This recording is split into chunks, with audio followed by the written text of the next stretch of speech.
If you've always been curious as to what Preds do differently than other ranks, you've come to the right place. Howdy legends, my name is Zephyr, and today we're going to be tackling 9 different things that you absolutely have to implement into your gameplay if you want to climb. But before we start, let's check out our question of the day. What is your favorite weapon loadout currently? Let me know in the comment section below. First, let's talk about armor and what you can do with it. Here we have a few things that are rather typical, but also a few out of the ordinary ways of utilizing body armor.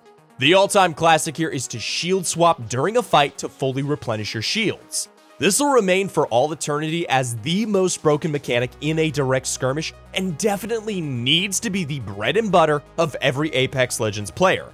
It works on the mobile version as well, by the way, but it's just a little bit more tricky. Depending on the fight you're currently in, you also have to consider your options very well.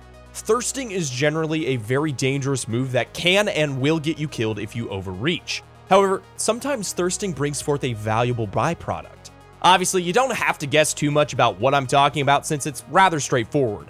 A new shield swap. This is something you'll most likely only use in a 1v2 or 1v-many scenario, but don't forget about it as it might save your life. The next thing about armor is related to defending a fortified position, a building, or anywhere you want to remain for a bit of time. Collect all the available armors that are lying around the area and throw them into the spot you want to defend. That way, you're creating shield swaps that you can use on demand. If you consider people's tendency of aping upon cracked people, this action will surely become an unpleasant surprise for anyone who challenges you. Another unpleasant surprise is being instantly taken out by a squad that snuck up on you and focused their aim on one person. This little strategy has a major impact on a fight's pace and the overall outcome. In focusing your fire as a squad, you'll be able to immediately take out one of the enemy's squad members, which in return allows you to instantly ape them. To achieve this goal, you have to do the following. Try to be as sneaky as possible to get as close as you can without being noticed. Next, you have to micromanage your teammates to take different angles on the same target to make absolutely sure you take it out in a flash. Once everyone is in a position, you just take the lead and initiate the countdown. Upon any agreed call out to shoot, you start blasting. It's very easy but super effective, and you'll see pros use this all the time. And if you want to know more about what pros do in their games, make sure to check out ProGuides.com. Next up on the list of things you need to do is charging the isolated. Assessing the situation, spotting the weak link, and then abusing it is as powerful as it is mandatory. If you spot a player trying to get an angle or is going for a wide flank, you need to call that out and redirect your focus towards that target. Now, let's imagine that the target is a rather immobile support legend. You'll have an easy time taking that one out and setting yourself up for success, and all of that with little to no risk involved. Afterwards, you can just push the remainder of the person's squad and enjoy the loot. Nonetheless, you have to be careful in the way you approach this player. Always check your angles and see if you can spot his teammate's position. That way, you'll be able to avoid a crossfire situation that could end up wiping you out. Therefore, if you're unable to assess the situation properly, don't just push that person. The risk in this case would outvalue the reward by a lot and can't be called worth it in any way, shape, or form.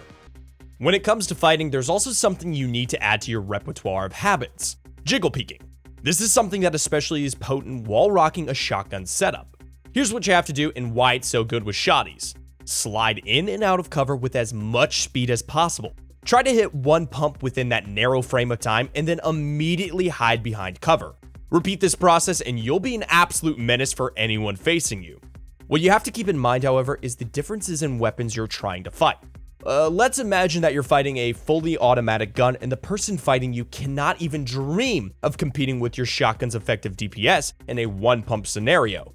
To overcome this situation, he needs to either back off or push you to get in a position in which he can kill you. In order to do so, he has to close quite the distance while you're able to shoot one pump at a time at him. Another thing about jiggle peeking is the fact that you'll gain a mental and resource advantage over the enemy. You're not forced to peek, but the enemy needs to be ready at all times while also wasting precious ammo for someone who's going to disappear behind a wall again and again and again. If you're interested in adding more of such details into your gameplay, I strongly urge you to check out ProGuides.com. Easy, accessible, one-to-one coaching to make sure that you reach the next level. The following technique requires a little bit of trust, But if you have that trust, it's going to work wonders. So trust me.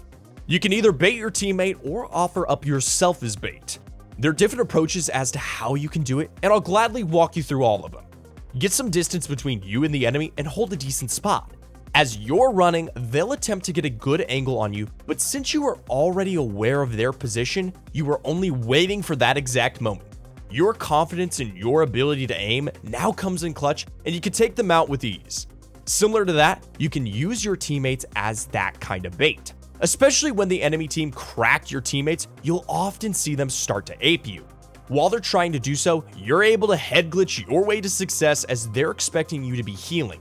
Be inside their heads and abuse any advantage that you can. For our next thing predators abuse, we need to talk about proper strafing and what it does for you. The most standard way of doing it is strafing horizontally. The shorter the better, as the extended ones are usually a little bit more predictable. However, you don't want to make them too short, as they'd lose their purpose if you do that. They just have to generally aim into your direction to hit you, and then they'll do so. Therefore, you want a pattern that isn't too crazy in terms of inputs, so your aim stays relatively steady. Your primary goal here is to avoid getting beamed while still being able to hit your shots. In this instance, consistency is key, and it will take some time to figure out your personal preference in that regard. If you want to go for some more advanced strafing, you're more than welcome to add some crouch spamming to the mix, but once again, don't overdo it. Otherwise, you'll either butcher your aim or suffer from movement penalties. Last but not least, we have to talk about the idea of enforcing and actively looking for isolated 1v1 scenarios. Obviously, fighting a 1v2 or 1v-many is substantially harder, therefore why even actively go for those? It's about choosing your battles wisely and making sure that you make the most of your surroundings.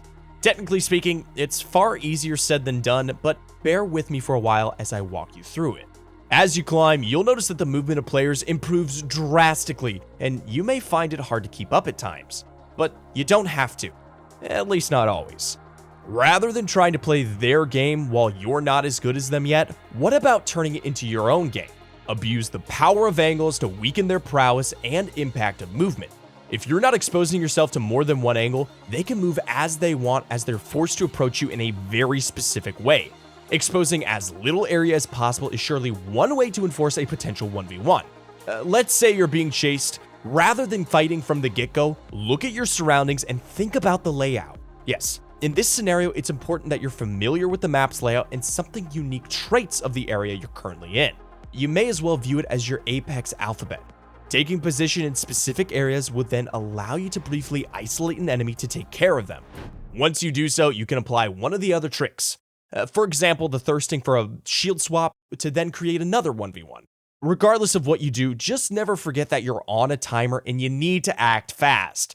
Think on your feet and be quick and decisive. There is no room for doubting yourself. Thank you for watching, and if you enjoyed the video, make sure to leave a like and follow the channel. I've been Zephyr, and I'll see you soon for everything Apex.